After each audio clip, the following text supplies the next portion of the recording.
एगो अभी गीत के आशीर्वाद यहाँ सब दे रहल बानी। एगो पगली हमारा प्यार में का तो पागल रहेले। हां उरा तो भागल रहेले। वो लास्ट में सुना दे लेकिन तनी भी गा लिया। तो सीधे कहे के भाई सब भाई लोग खातिर जितना लोग बा एके बात कहे के ये बात कह के अमन खुश करे के बा का कि चाल चले ले उतार हरदम कह चले ले पा हमरे राजा जी पता नहीं रवा सब के मिजाज वाला नृत्य होके के चाहिए। प्रीति जी अंजलि जी गर्दा फार बाकी सबके अच्छा लगेगा कि चाल चल ले उतार हरदम कह चले ले पा ए गुरुजी अब बाटे मोछिए पसंद रंगा बाज राजा बाबा मोछिए पसंद रंगा बाज राजा के चाल चल ले उतार हरदम कह चले ले पा चाल चल ले उतार हरदम कह चले ले पा बाटे मोछिए पसंद रंगा बाज राजा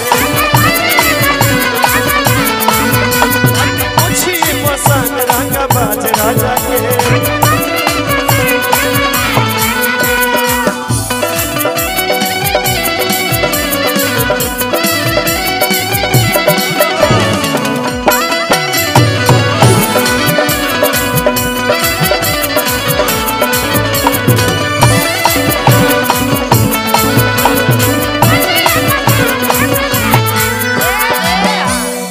के लोग इहो बात सुनी माई बहन लोग बैठल बा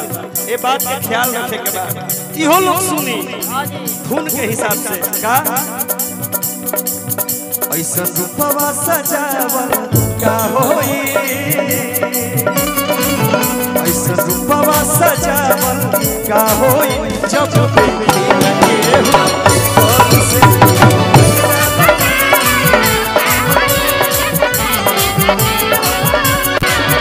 जब देखल चाहे तू करेलू नहीं जब देखल चाहे तू करेलू नहीं मन गुजरे लया जो बेदौर से गुरुजी एनो तरह के चाहे वाला लोग बा हमार काम बा हम एक जगह रहो बाकी चारों तरफ तो होनी को देखा सब हिलावन दिल हिलावो कि जब देखल चाहे तू करेलू नहीं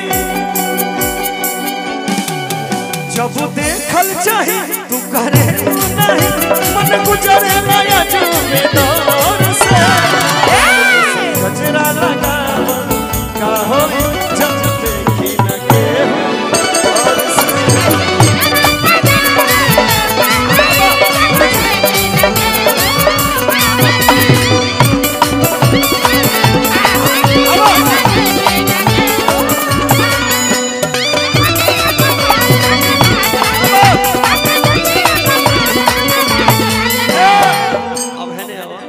लइका लोग हो भाई एक घड़ी गीत रंगदारी वाला नु पसंद पड़ता लइका लोग के एगो गीत है गोलू के तार कौन हिट भई रहे हो एगो गोलू के हिट भई रहे नु गीत और गोली वाला बंदूक वाला हां ते घड़ी लइका रंगदारी वाला पसंद करता रे कि खादी वाला कुर्ता पहने अरे ठेहुना के नीचे आ वो भर लोड पिस्टल खोसे डाना बाकी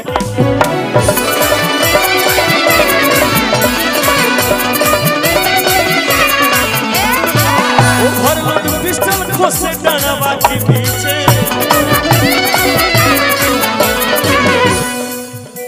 के कर भाखल बाटे जान हाथी कोट में बयान के कर भाखल बाटे जान कोट में बयान के कर भाखल बाटे जान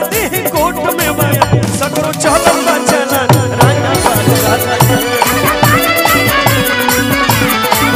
बाटे पूछिए पसंद रंगा बाज राजा के